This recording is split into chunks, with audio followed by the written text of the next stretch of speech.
Wednesday show, Wednesday show, Wednesday show, Wednesday show. Hello, everybody. Welcome to another exciting edition of the Wednesday show. I'm going to give you guys a few minutes here to log on, join the chat room, have a little life, not a life, but just have a little fun. But in the meantime, we got a few people who are logging on right now. How's everyone doing? Are you guys doing good?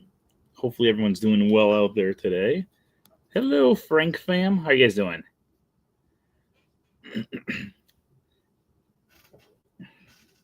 So today we're going to be doing not a shorter episode, but we're going to be doing an episode that's going to be ending immediately at 10:30 because I have to go pick up my friend from the airport. It is the springtime surprise weekend. Is this last year's? I want to say this is last year's. Yeah, 2024. But it is a Run Disney race weekend.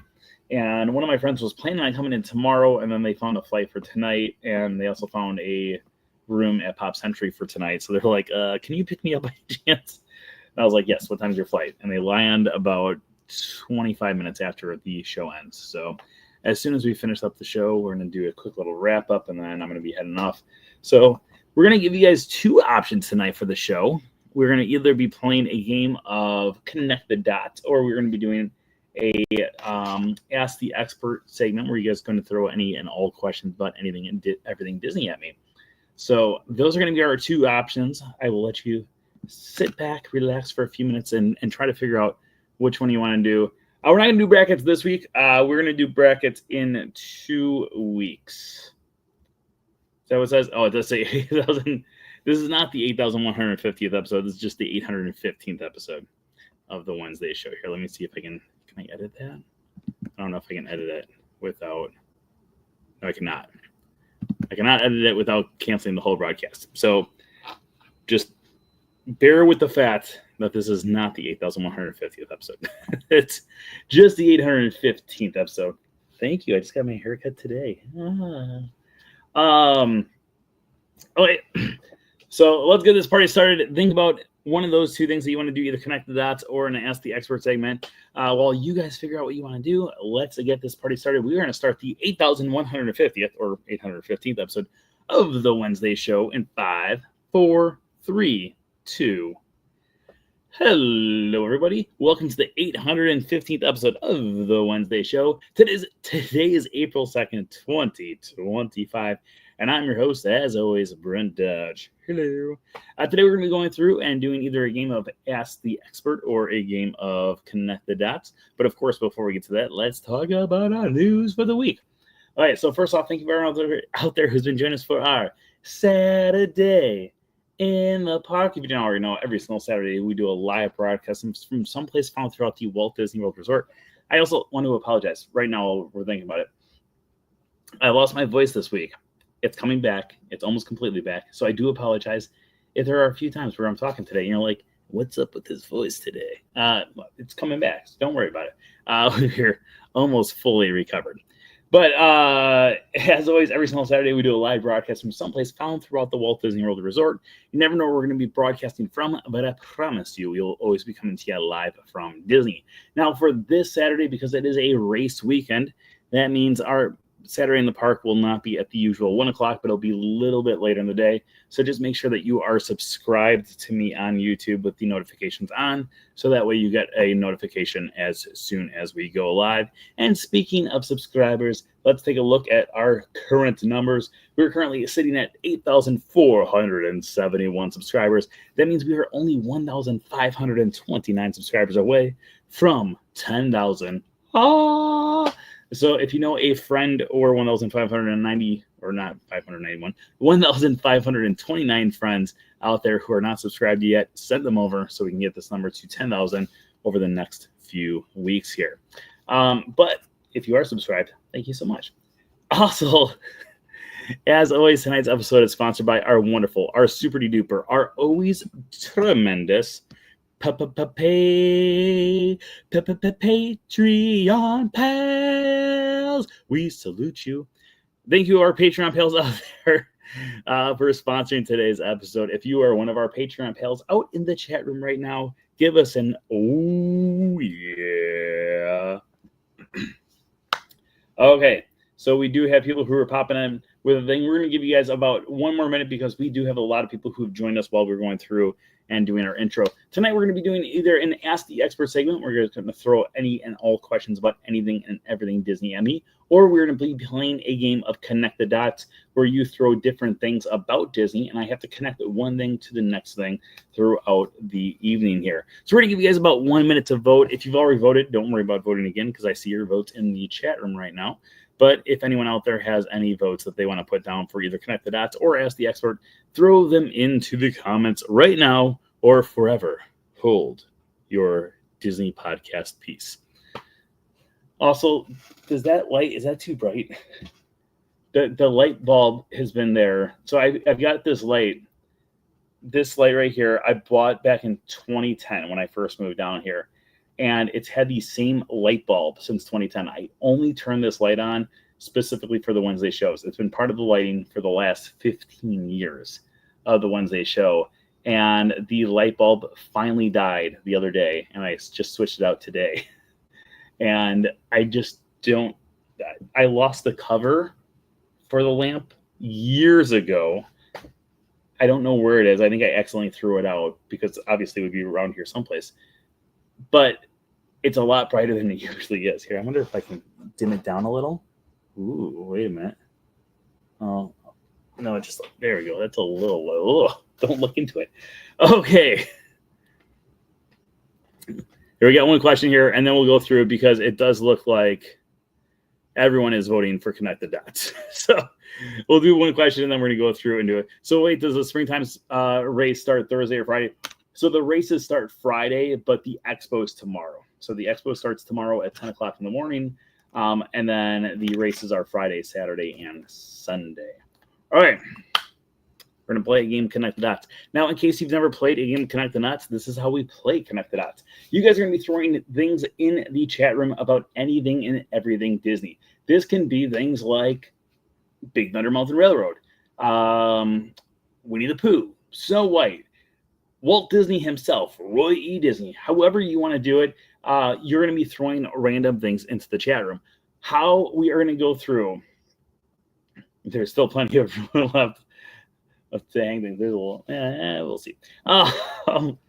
So what we're going to do is we're going to go through and have it so you guys are going to be throwing these random things into the chat room. And while you guys start to go through and throw these random things to the chat room, I have to connect one after another, after another, after another, but in the order that you guys put it. Now, the only rule of Connect the Dots is if you put something in the chat room, you are not allowed to put another item in the chat room until someone else has put it in. So if you put down Mickey Mouse, then you can't put down Goofy unless someone else puts down No Way Jose. So if it's Mickey Mouse, you have to wait for someone else to put down something like a No Way Jose, and then you can be like, now I'm going to throw a Goofy in there.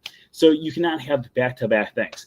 The episode will end when we run out of things to talk about, but more importantly, we'll end it at 10:30. But if you guys do not throw things into the chat room, obviously we're not going to be going anywhere. We're just going to be standing at a standstill at the end. So just keep on throwing those things in there. As long as you are not back-to-back on the suggestion thing, we will continue to go as the entire evening goes through here. And it looks like we are starting off with Castaway Cay. I just have to look at what my next thing is so I can figure out exactly how we're going to get there. Okay, Castaway Cay. Now, Castaway Cay back in 1998 became something that was really remarkable because not a lot of people had ever done anything like this before. Now, the Disney Cruise Line would release in July 30th of 1998, and with it was a stop at the own private island of Castaway Cay. Now, as time would go on, literally every single one of the Disney Cruise Line ships would stop at Castaway Cay at one point or another. In fact, I've been on every single one of the ships with the exception of the Treasure, but every single time I've been on one of those ships, I have stopped at Castaway Cay. So me and going on a cruise ship has always meant going to Castaway Cay at some point, one or another. I just have to go on the Treasure and then stop at Castaway Cay to keep my perfect streak up. But that's completely besides the point, because when we start talking about the different cruise line ships, there are currently 6 of them that are out there. We've got the Magic, the Wonder, the Fantasy, the Dream, and then the Wish and the Treasure. Now, As time has gone on, they all started off by going from Florida off to Castaway Cay and Bahamas and whatnot. And as time has gone on, more and more of the ships have started to sail away to further spots away from where we currently reside, or where I currently reside. You guys might be sitting in one of those spots. Now, some of those places have gone to Europe, other ones have gone to like Alaska, and actually the Wonder, which has been in Alaska for quite some time, also made its way to Hawaii for the very first time ever. Now, if you did that cruise, you would go from Alaska to Hawaii, and then you could also do a cruise from Hawaii down to Australia. It was the Wonder Down Under cruise. But when you were at Hawaii, then you could actually make a stop over at Aulani as well. Now, Aulani has a very rich, very unique history because it was one of the very first, not the very first, but one of the very first times that Disney said, why don't we build a standalone resort at a completely different location where people can go travel to? So they created the beautiful, amazing, I still haven't been there yet, resort known as Aulani. Now, Aulani has a lot of different things that are over there that are unique to the resort, but they also have a few different things that you can also find inside the theme parks as well. Some of these things include things like a lazy river, kind of like Stormalong Bay or Typhoon Lagoon, or, they also have things like Dole Whip. Now, Dole Whip has been a tradition at the Disney parks way back in the 1960s. Now, back in the 1960s, we would actually have it so people could go through and they could go to the tiki room, in the tiki room. All the birds sing words and the flowers grown in the tiki. You know the words. But if you wanted to, you could go through and you could actually sit at the Sunshine Pavilion and have your very own Dole Whip while you sat there and watched. Actually, you can still continue to do that even to this day, both in Disneyland and at the Magic Kingdom.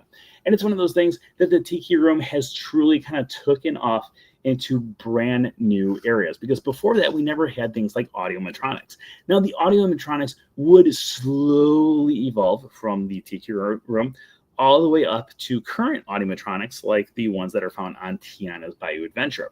But as all the different parks started to evolve, we started to get new audiomatronics with each park. Now, we've talked about this before. Actually, we just talked about this a few weeks ago when we did an entire episode about It's Tough to Be a Bug. Because when It's Tough to Be a Bug opened up, we did have the most advanced audiomatronic of all time at Disney's Animal Kingdom's opening day, and that was the Hopper audiomatronic that was found inside of the attraction. Now, in addition to that, we also had audiomatronics found over at the dinosaur attraction, and that was it. There was really not a lot of audiomatronics that were found at the park on opening day, but we did have a lot of live entertainment. Some of this live entertainment consisted of, obviously, the safari, where you actually had real life animals there. You also would have things like the band found over in Harambe and characters like Divine over at Disney's Animal Kingdom. Now, Divine is actually a face character who goes around on stilts and blends into all of her surroundings. Ooh, she doesn't make that noise. But Divine is actually not all by herself. All by myself. In fact, at one point, Divine actually had a male mate who would actually join her as well. Actually, they would kind of switch off different spots, but he was a very temporary character that didn't stand the test of time. Now, there's a lot of different characters that have not stood the entire test of time. When you go through the history of different characters that you guys could meet actually inside the parks, there have been characters like Push the Talking Trash Can. I don't know if you guys remember him, but Push the Talking Trash Can used to be a walk-around trash can that would literally walk around and talk to people all around Tomorrowland. He's not the only one, though. If you go through the entire history of characters inside the park, some of them, like Push, were made specifically for the parks. You also had like Ice Gator and Iguana Gator found over at Typhoon Lagoon and Blizzard Beach. They were contemporary characters. And then even going all the way back to the 1950s, we had one of our first very unique characters that just, he was there and then he just wasn't anymore. And that's because the person who played him actually went on to become an Imagineer. The character that, you can meet at the park was Tom Sawyer, and you can find him on Tom Sawyer Island. Now, Tom Sawyer Island is one of those places that is very unique and very fun to go visit. It's one of my personal favorites. Now, the one that is found here in the Magic Kingdom is not exactly the same as the one that you can find over in Disneyland. In fact, if you go through the history of mankind, usually, the Disneyland kind, you go through the history of all these different Disney attractions, typically you can go find the blueprints of the attraction all go back to a specific person. Obviously, things like Journey to Imagination or Splash Mountain or Big Thunder Mountain Railroad or Star Tours, they all go back to Tony Baxter. Things like Space Mountain go back to John Hench, but Tom Sawyer Island actually goes back as the head Imagineer being Walt Disney himself. So Walt Disney would be the person who pretty much came up with the entire concept of Tom Sawyer Island, drew a lot of the plans for Tom Sawyer Island, and then Tom Sawyer Island would go out and become a mega hit. And Tom Sawyer Island is not the only thing that had a lot of influence throughout the years where people could go through and actually interact with different surroundings. In fact, if you go to all the different parks at one point or another, there was always some sort of interactive play area. Now, over in like Epcot, obviously, like right now, you've got some play areas there. Not my favorites. They're okay. Over at Animal Kingdom, we've got things like the Boneyard. You can read all about it in my new book. And then over in Disney's Hollywood Studios, or Disney MGM Studios for quite some time, you could also go over to the Honey, I Shrunk the Kids play area. Now, in the Honey, I Shrunk the Kids play area, there were a lot of really cool details that paid tribute to the film. Like you could go up to one wall and there was a giant nose there. That was Quark's nose, from the movie. He was the dog.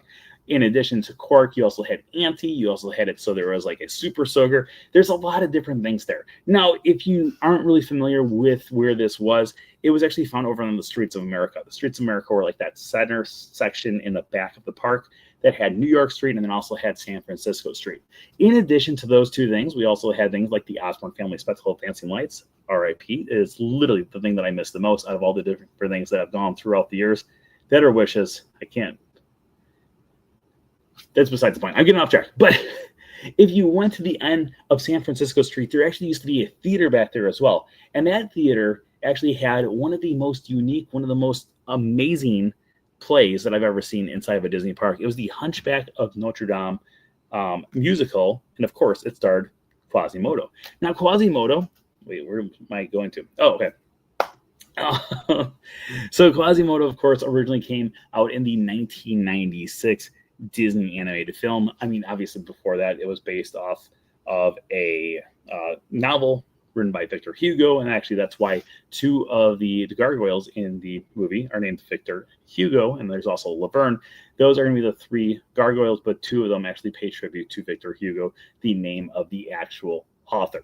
Now, in addition to paying a tribute to him, we also have tributes to different Disney characters found throughout the entire film as well. So at one point during the Out There sequence, the camera pans across the city street and you can find Pumbaa being cooked.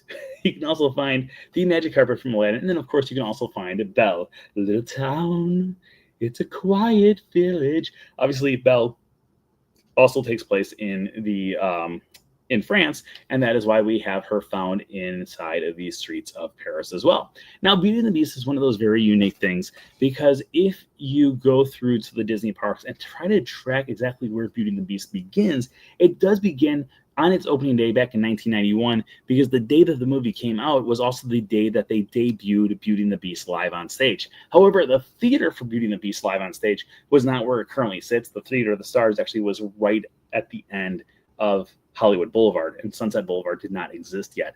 A few years later, they would move Sunset Boulevard into the park, and then the spot where you could find Beauty and the Beast live on stage was moved down as well. In addition to that, though, there's been story time with Belle. There's also Enchanted Tales with Belle. And now we even have the Beauty and the Beast sing-along that is found over at the France Pavilion. In addition to the Beauty and the Beast sing-along at the France Pavilion, they also have Impressions of de France still at night. A lot of people don't realize that, and I feel bad for Impressions de France because it's better than the Beauty and the Beast sing-along, but most people just ignore the fact that you have to go there for the last 2 hours of the park being open. That's besides the point. The point is, if you go into the lobby area of that theater, you can find different props from different movies. So not just movies, but you can also find different props from different musical things like the Phantom of the Opera.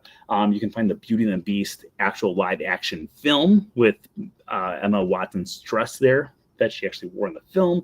And then in addition to that stuff, if you actually go around World Showcase, there are several different things that pay tribute to different movies or different things that are unique to the different cultures around World Showcase. For instance, if you go over to Morocco, you can go into the dune buggy experience where you see how these different people would actually race around the deserts in Morocco. It's a pretty cool exhibit.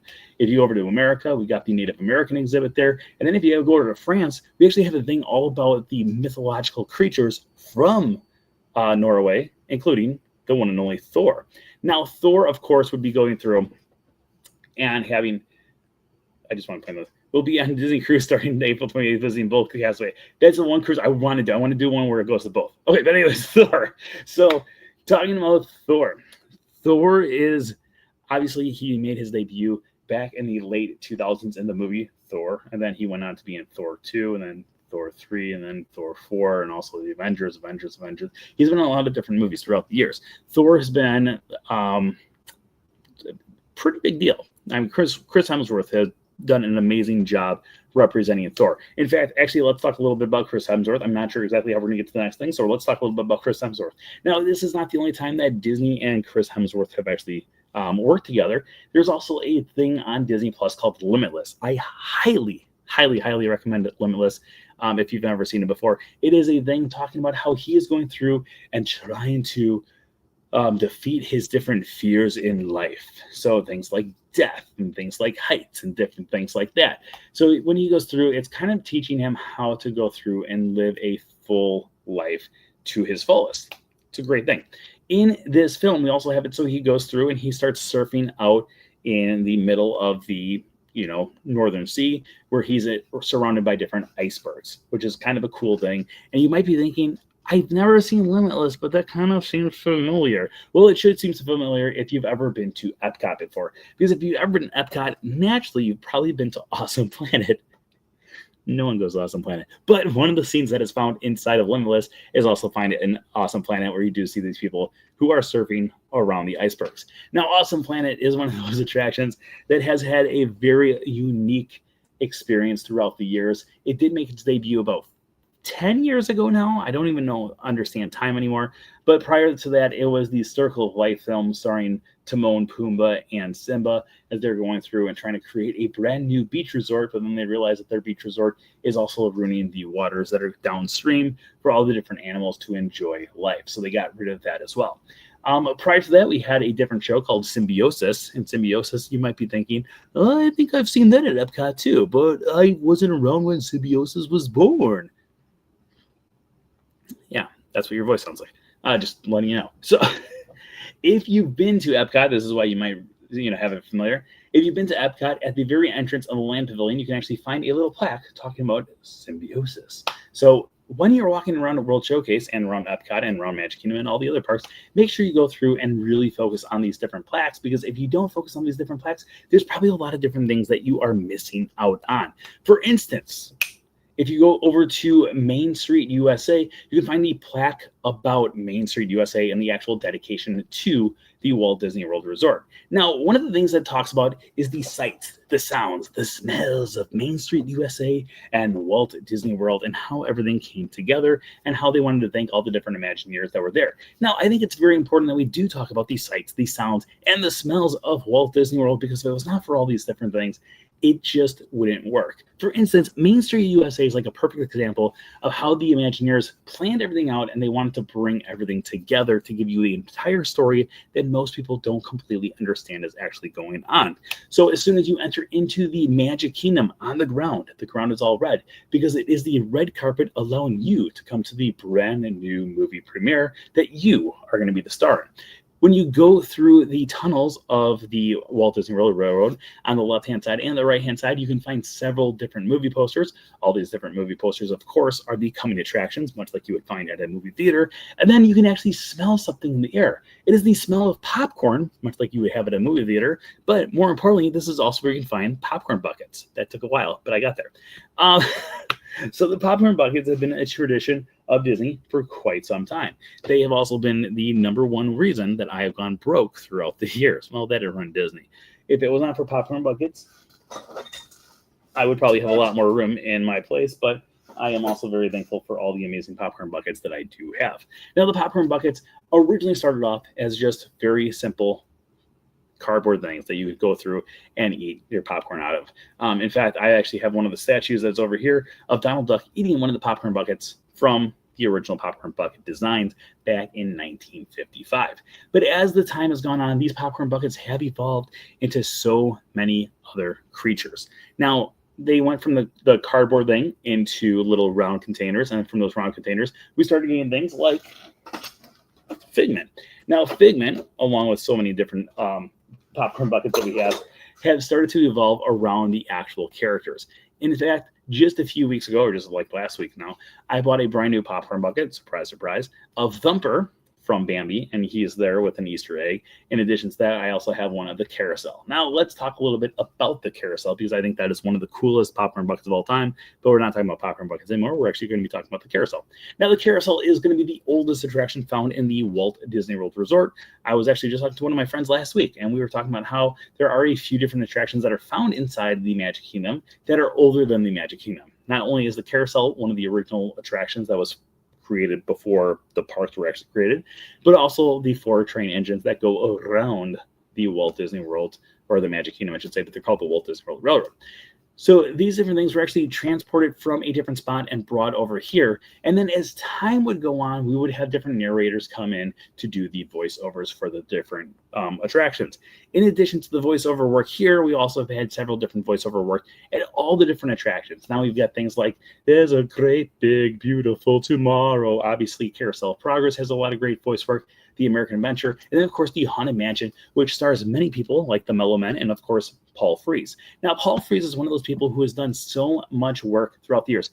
Side note, you guys are kind of slacking right now. If you guys want to have it so we continue to play this game of Connect the Dots, you guys need to throw more things in, because we only have 3 things after this one, so keep on throwing them in there. But Paul Frees has done so many different work, or so much different work on so many different Disney projects, not just Haunted Mansion, but Pirates of the Caribbean, Country Bear Jamboree, and a whole lot more. So in addition to doing all the work there, we also have so many other people who've done amazing voice work as well. Now, a lot of these people will go through and have it so they sign these contracts with Disney, so they're exclusively doing all the different voice work at the parks for Disney. But a lot of them are actually different people who have just actually worked for the studio. People like Exitencio. Now, when you're going through on the Haunted Mansion, you'll eventually get to the point where there's the person who's stuck inside of the coffin. He's like, get me out of here. That's Exitencio. And I know what you're thinking. Who is Exitencio? That's a good question. I'm glad that you asked. Exitencio is one of those people who gets a lot of overlooked amazingness, because he has done so much for the parks that I don't think many people fully pay attention to. Now, at one point, he was an animator, then he started working on different projects with the Disney company, and then eventually Walt Disney came up to him and said, hey, I think you can write some music. And he said, I don't think I can, Walt. And he said, yes, you can. You're going to write a brand new song for us for the Haunted Mansion attraction. Ooh. And he's the guy who wrote Grim Grinning Ghost. Grim Grinning Ghost, come out to socialize. In addition to that, he also wrote Yo ho, a pirate's life for me. Now, music has been one of those things that has been the centerpiece of the Disney parks for quite some time. In fact, if you go around the different things, or around the different lands in the Magic Kingdom, there's only one small section throughout the entire park that you will not hear any music, and that is going to be found over between the little bridge that goes from Main Street USA up towards the Mad Tea Party, and with Cosmic Rays on your right hand side. And the main reason that you don't hear any music specifically there coming from the speakers in that area is because it's the only spot where they couldn't figure out exactly which music would blend in with all 3 of these different lands. So if you listen off in the distance, you can hear music from Tomorrowland. You can also hear the Mad Tea Party thing. You can also hear the Encanto soundtrack, and you can also hear the music behind you. But the only times that the speakers are actually working coherently throughout the area for the thing is for announcements, like for, I was going to say Wishes, but Wishes is no longer there. Happily Ever After, which is the nighttime fireworks show that is currently going on over at Magic Kingdom. If you know me at all, you know that I'm not a fan. But let's talk about Happily Ever After, because Happily Ever After obviously took the place of Wishes.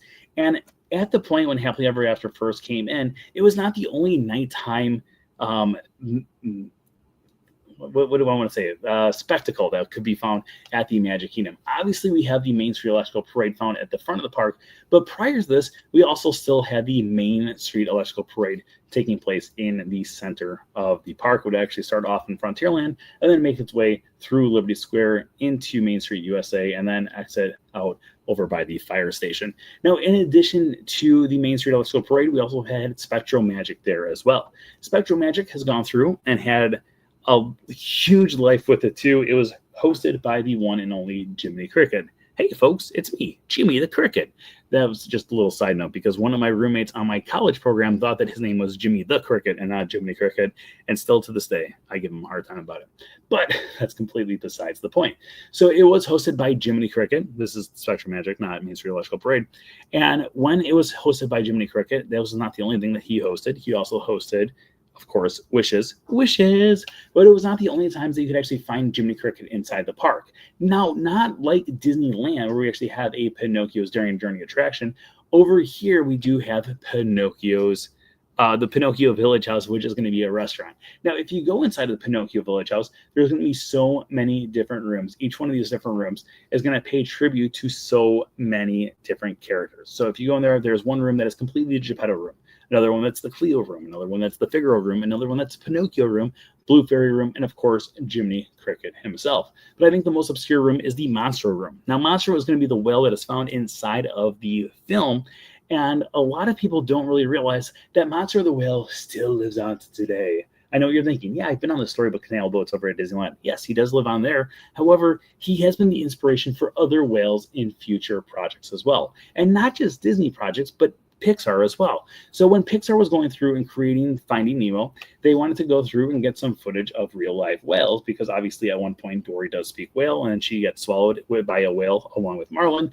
And when that entire scene was taking place, they were trying to figure out exactly how to go through and create the images of a whale. And they said, guess what? We already have animated footage of a whale. We can go back and take a look at that and use that to make it a little bit more realistic and make it more like, a 2003 film like it was.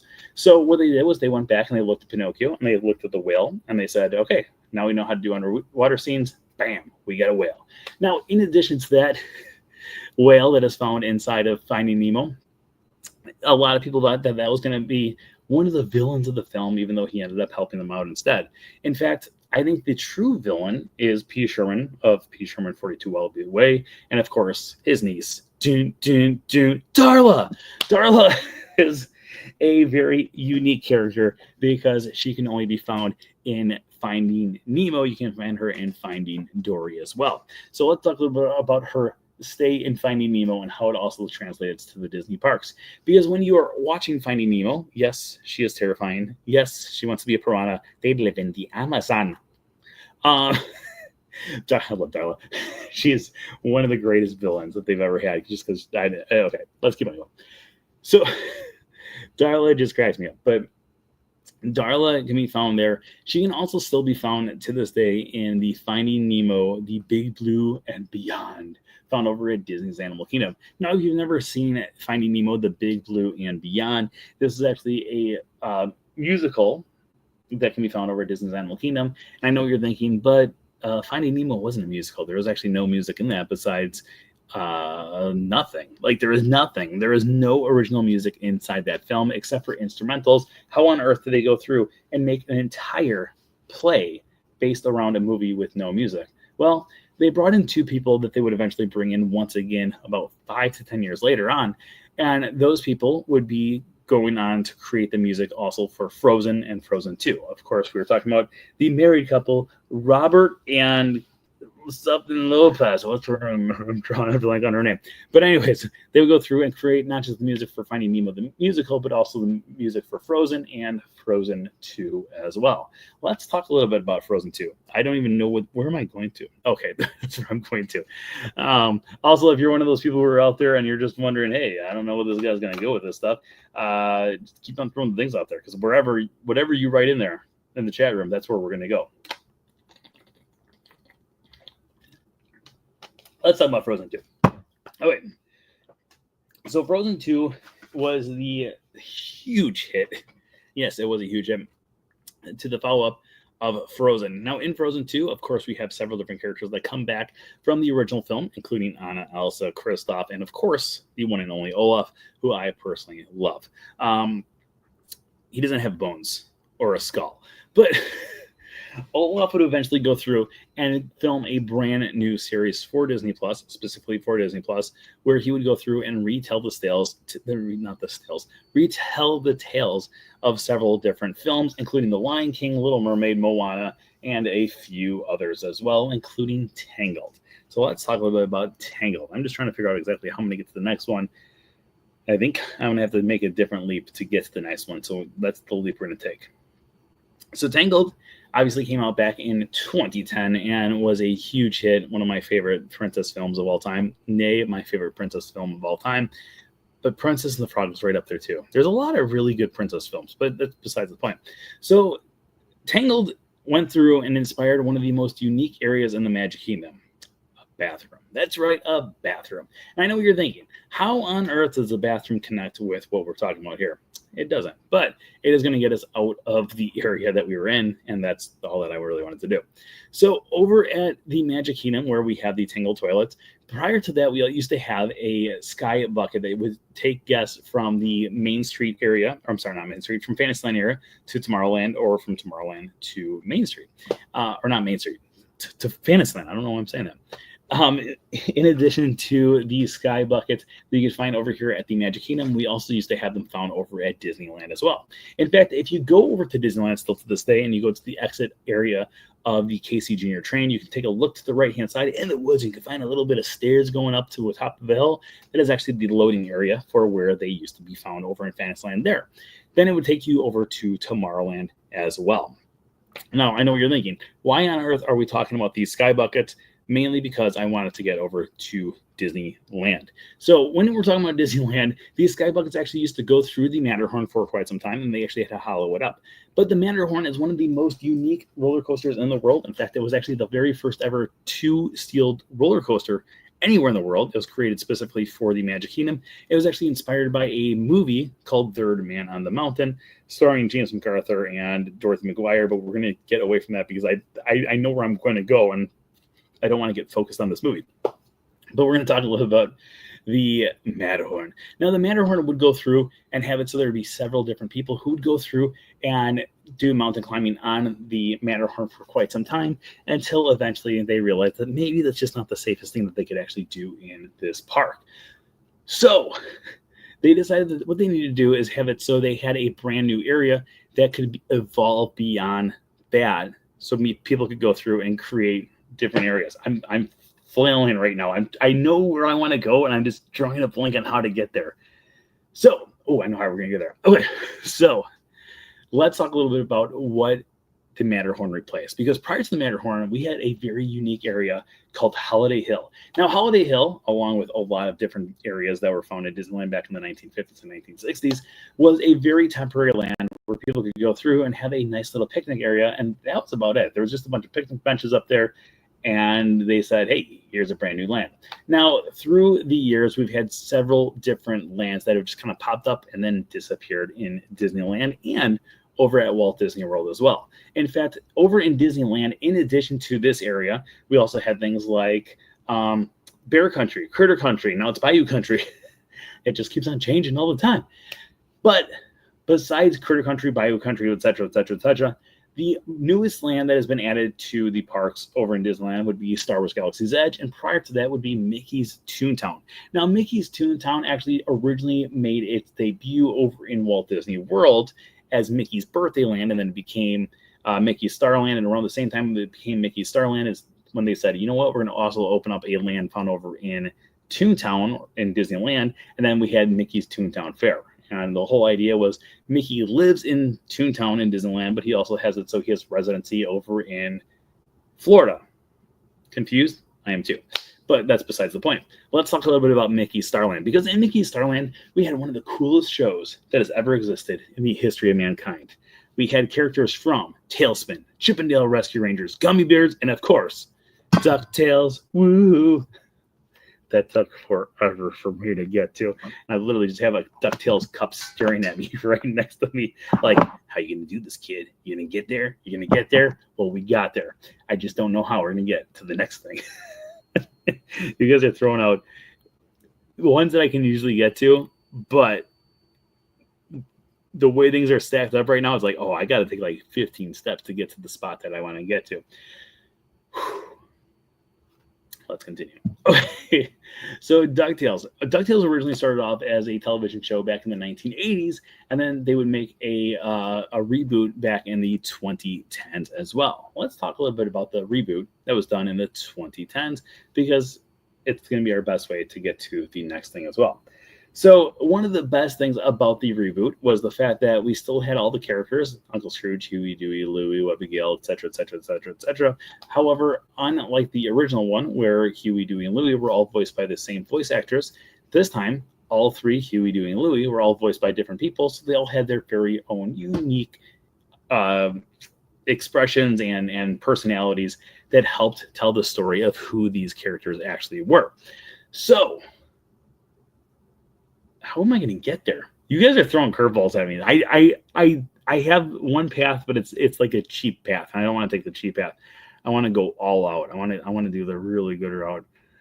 So let's talk about the voice of Uncle Scrooge in the series.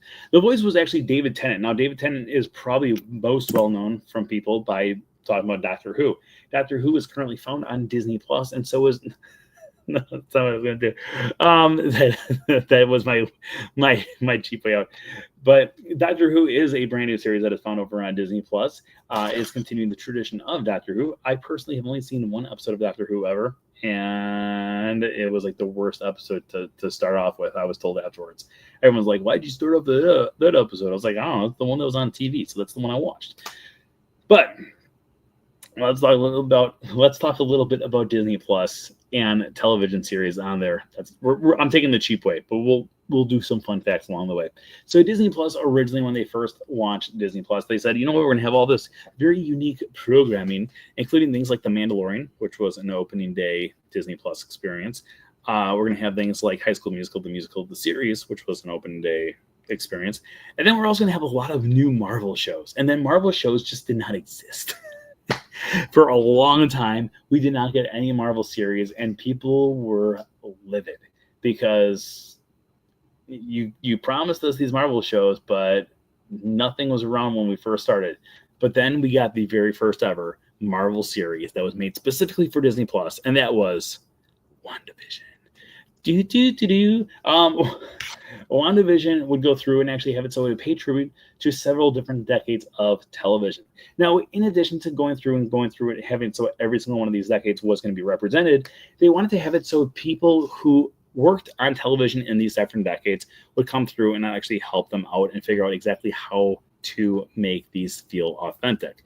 So for the 1950s television, they decided what they should do is go through and contact a person who was a comedy legend back in the 1950s and 1960s, and also had a Disney connection. That was the one and only Mr. Dick Van Dyke, because obviously the Dick Van Dyke Show was a massive hit, and they were having it so the 1950s/1960s episode of WandaVision was going to be similar to how that show was shot. So Dick Van Dyke actually came onto the set. He said, "This is how we did it back in the day, blah, blah, blah." That's not how he sounds at all, but that's just my impression of him. So he went through and he actually was a consultant on the show for the 1950s and 1960s series to make sure that everything seemed as authentic as possible. Now, in addition to working on, obviously, he would go on to do Mary Poppins and Mary Poppins Returns and several other different projects for Disney throughout the years. He's worked on everything. But let's talk a little bit about Mary Poppins Returns, because in Mary Poppins Returns, he does come back to play the father of the banker of the old man that he played in the first one. Not only did he play Bert, who we all know and love, but he also played the banker in the original one, who was the old man, and then he came back to play another old man when he was actually an old man. One of my favorite stories actually about Dick Van Dyke was he was talking about when he was filming the original Mary Poppins, he used to dress up as the old man because it was one of his roles in the film, and he would walk in front of traffic very, very slowly on the Disney lot, and then as soon as he would cross the street, then he would run in front of the buses because he just thought it was funny. I think it's funny too. So, in addition to his work on the Mary Poppins films, he would go through and have it so he worked on several different projects behind the scenes, just as a consultant, with creating different documentaries about the Disney family. In fact, he would come on and help a little bit with the boys documentary. He didn't do a whole lot of stuff, but he did come through and talk a little bit with the brothers for the boys documentary. Now, if you don't know what the boys documentary is, it is all about the Sherman brothers. Now, the Sherman brothers were the people who did the music for pretty much everything in our entire childhood. They wrote music for Mary Poppins, The Parent Trap. Those are the only two. No, they would also do the Jungle Book, Aristocats, etc., etc., etc. Pretty much, if you think about a different Disney movie from the 1960s and 1970s, most likely they did. They wrote It's a Small World music. They wrote the There's a Great Big Beautiful Tomorrow. There are so many different songs that they would actually work on for the Disney company. Now, some of these different songs that they would work on for the Disney company did go to things like I said earlier, the Jungle Book. Now, the Jungle Book is one of those very unique films because not all the songs were actually created by them. Actually, every single song except for the Bare Necessities was created by them, which is kind of funny because the Bare Necessities is one of the most iconic songs in the entire film. Actually, if you go through and watch the brand new Country Bear Jamboree, the Country Bear Musical Jamboree, as it's called, one of the songs they actually end on is the Bare Necessities. Boom, boom, boom, boom, boom, boom, boom, boom. It's for the bare necessities, and all the bears come out there on screen and sing the song. Now, in addition to the bare necessities, we also have Big L singing "Remember Me" from Coco. Now, if you go through and have the history of Coco kind of played out, Coco is not just found in the Country Bear Jamboree. You can also find Coco stuff over at the Mexico Pavilion as well. But that's not the only spot that you can find Coco references in the park, because obviously he's over at Mickey's PhilharMagic, and then he's also got his own bus, and he also has his own Skyliner. Okay. The Skyliner does take guests from Epcot to the Caribbean Beach to Riviera Resort to.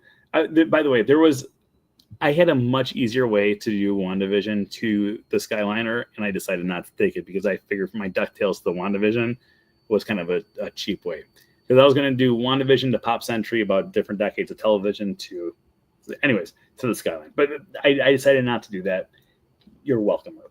So let's talk a little bit about the Skyliner, because the Skyliner does take people from the different things all the way up to Disney's Hollywood Studios. Now, Disney's Hollywood Studios has had several different historic things that have happened throughout the years with transportation.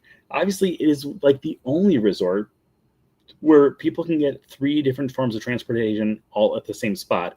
Obviously, Epcot, you can do the monorail and the bus at the front of the park, but if you want to take the boat or the Skyliner, you have to go to the back of the park. At Hollywood Studios, you can do 3 modes of transportation all at the very same spot, which is a pretty cool thing because not every park has that. I mean, Magic Kingdom's got that too, but that's besides the point. We want to talk a little bit about Disney's Hollywood Studios, because not only has the transportation on the outside of the park been very unique, but the transportation on the inside of the park has been unique as well. Now, when you think about Disney's Hollywood Studios, a lot of the attractions that are found here are more along the lines of shows. We've got things like Fantasmic, Beauty and the Beast live on stage, The Little Mermaid show, Playhouse Disney, Who Wants to Be a Millionaire Play It, Frozen. You've got Who Wants to Be a Millionaire Play It? I already said that one. American Idol. You have Indiana Jones. There's so many different shows that are found in here, but there's not a lot of transportation per se, but they have had a lot of transportation found in the park in the form of parade form.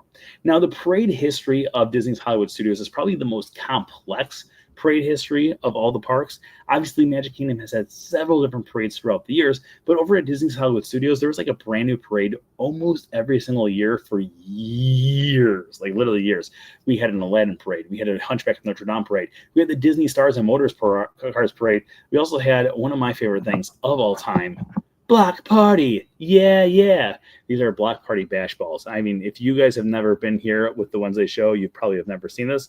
But did I miss the Main Street Electrical Parade? Yeah, we had that a while ago. Okay, but we'll just do a quick story time in the middle of this about the Block Party Bash, because I think it's just important for us to talk about the Block Party Bash. I am the largest owner of any Block Party Bash ball collection in the entire world. That's a true statement. Because when Block Party Bash was going on, I went over to Block Party Bash literally every day, and I was like, it'd be really cool. So I had an entire ball pit made of Block Party Bash balls. So I'd go over there every day, and I get about 20 to 25 balls every single day. I collect them, put them into a ball pit, and then slowly continue to build my collection of Block Party Bash balls presented by Nerf. Now, Block Party Bash did have a few different floats. We had ones featuring Buzz Lightyear. We had all of them. Eventually, would have the Incredibles out there. We also had Monsters Inc. there, and then in between some of the floats, we also had characters like Mater and, of course, Lightning McQueen. Ka-chow! Lightning McQueen, of course, originally made his debut in the film Cars, and then he also came back for Cars 2, and then Cars 3, and then Cars Toons, and then Cars on the Road, and there's been lots of different things with Cars throughout the years. But I think we should talk a little bit about the history of attractions with Lightning McQueen in it. Because not only do we have the Lightning McQueen Racing Academy, rest in peace, we also have out in California, in the form of Cars Land, we've got Lightning McQueen in pretty much everything. Cars Land was one of the most advanced lands of all time. You can actually meet Lightning McQueen. He goes around throughout Cars Land every single day. But in addition to him going around every single day, you can also find him on the back area of the entire thing in Radiator Springs Racers. Now, Radiator Springs Racers is a Cars-themed attraction that has it so two different cars go head-to-head against one another and have it so they race one, against each other, and you never know if you're going to win or lose. Last time I was out there, I never won once.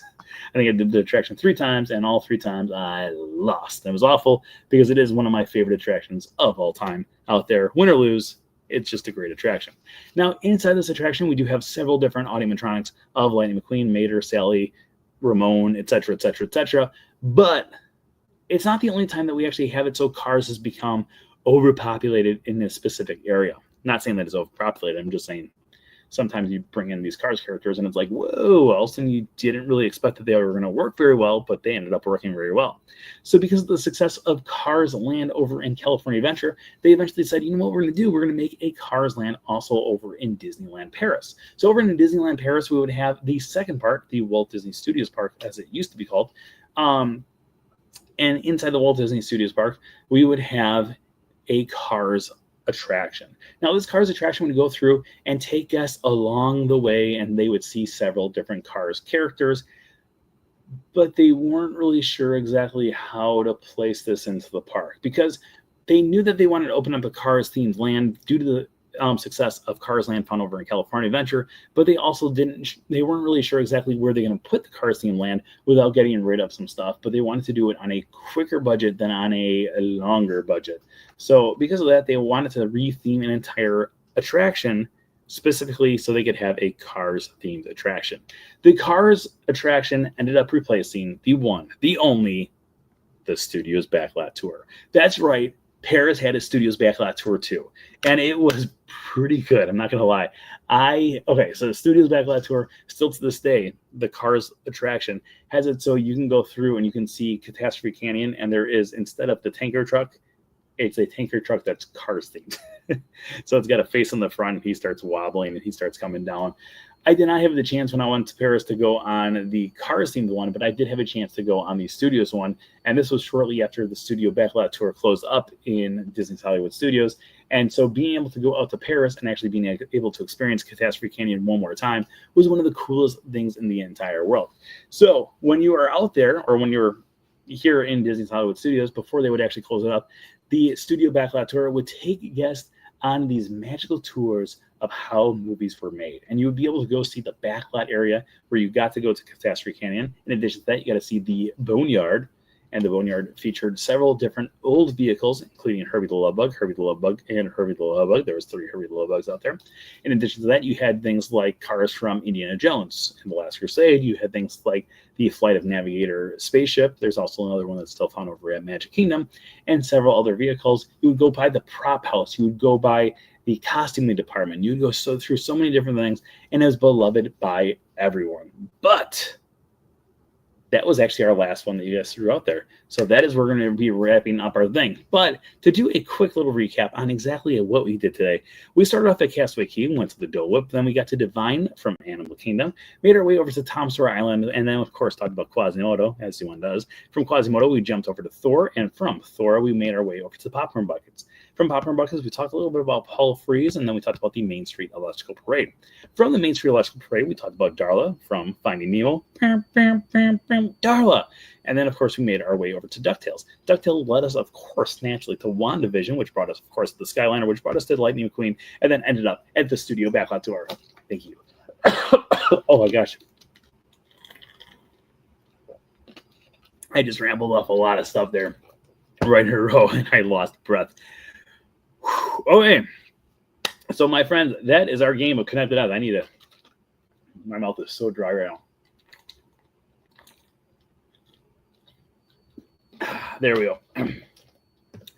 That is our friend, or that, my friends, is our game of Connect the Dots for this evening. I have to go to the airport to pick up my friend now. But before we do that, as always, tonight's episode was sponsored by our wonderful, our super duper, our Patreon pals. We salute you. If you're one of our Patreon pals out in the chat room right now, give us an oh yeah. Okay. Thank you, everyone. I'm still like, I need to get more water here. Thank you, everyone out there, for joining us once again this week. As always, if you're not already subscribed, make sure you subscribe. Remember that anything, I need more water. Holy cow. Remember, anything can happen if you let it. Until next time, have a great week, everybody. Bye-bye. Goodbye now. Bye-bye. Goodbye now. Goodbye. Are they gone? Are they gone? Oh, good. My cheeks are just killing me. I can't stand this kind of pressure.